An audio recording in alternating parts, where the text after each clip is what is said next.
Not so long ago, making our weather app, or frankly, many websites, apps, or services would have been incredibly challenging because access to unified weather data wasn't available. We would have had to go through the cumbersome task of pulling data together from different sources. Imagine trying to get temperature, humidity, precipitation, and more from locations all over the world. Oof, what a task.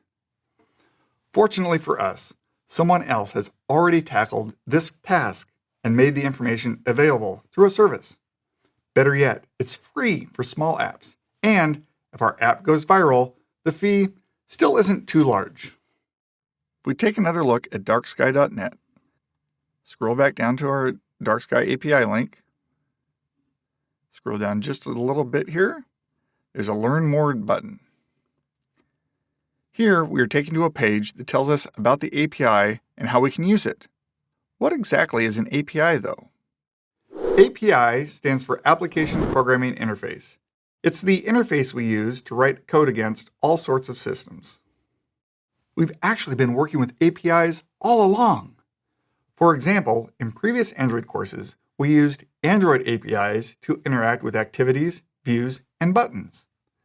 When we look at documentation for a class, we're looking at the Android API reference docs. An API is literally the interface used by our code to interact with the system. These interfaces can be a separate third-party system, like Dark Sky, or smaller subsystems in Android, such as the parts involved to determine our physical location.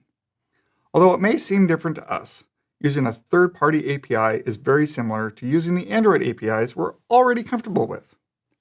Our interactions with the third-party API will just be slightly different. We'll also need to discover what's available for us from the API. Before we jump into that, though, let's take a few moments to talk about the concept of an interface in Application Programming Interface. In different fields, people use the term black box to refer to a thing that does some work that we can't see from the outside. A black box, in this context, is simply something that we as developers don't need to concern ourselves with. Let's think outside the world of programming and use a bakery as an example. The bakery's sous chef is looking at a recipe for a particular item. She goes out to the market, purchases the ingredients, and delivers them back to the bakery. The bakery is our black box. As far as we're concerned, ingredients go into the bakery and come out as a delicious baked item. For example, our bakery gets an order for a specific cake, a gâteau fraîche. If our sous chef brings eggs, flour, sugar, baking powder, cream, milk, vanilla, almond paste, and strawberries from the market, we can expect to get the classic French strawberry cake. We aren't necessarily concerned with how this particular bakery goes about producing the final product. We don't need to know their exact procedure for making the sponge cake, pastry cream, etc. As long as the output, the gâteau fraîche, is an agreed-upon outcome by both the bakery and customer.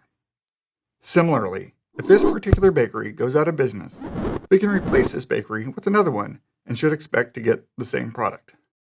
This is similar in nature to how things are modeled with an API. We provide a service some inputs, our ingredients, to the API, the bakery in our example, which does some work and provides us with some output, our cake. How does this help us as developers, though? Let's imagine that in our application, we have a method that handles getting us a strawberry cake called getGâteauFraîche. Whenever we want to get some cake, we call the method, which handles how we go about this. If we have been using Gabriel's Bakery for our cake, and then, for whatever reason, we want to change it to Louis' Bakery, we can do that inside our getGâteauFraîche method. We can still call and use it the same way without changing our inputs and still get the same outputs. Pretty convenient and powerful, right? This makes code and project maintenance, well, a piece of cake. Let's think of a truly different idea. We could change the getGâteauFraîche method to interface with a 24th century food replicator to get an instantaneous strawberry cake. Okay, that's a bit out of this world, but it shows the power of the interface concept. We don't need to change anything with our inputs and outputs, but the work being done inside the black box is very different. The best part? The rest of our code doesn't care. Okay, let's get back to reality a bit.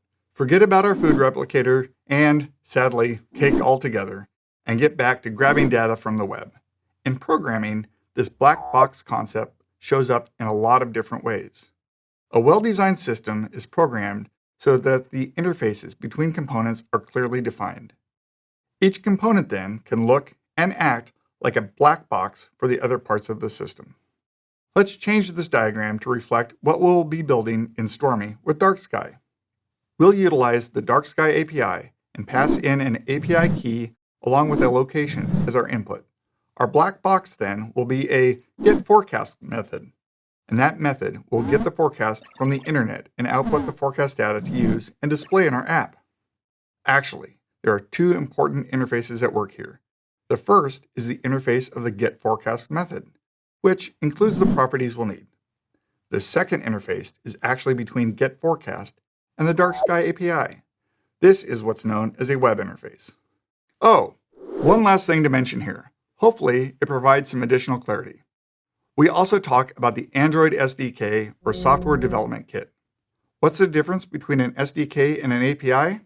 Well, an API is part of an SDK. Recall that an API is just the interface to the rest of the SDK where all the work is done. The API is the way in which you use something, and the SDK is where the work is accomplished. Sometimes we use an API alone without any access to the underlying components of the SDK, which is what we're doing when we request data from the Dark Sky API. We simply make a request to their interface without needing anything else.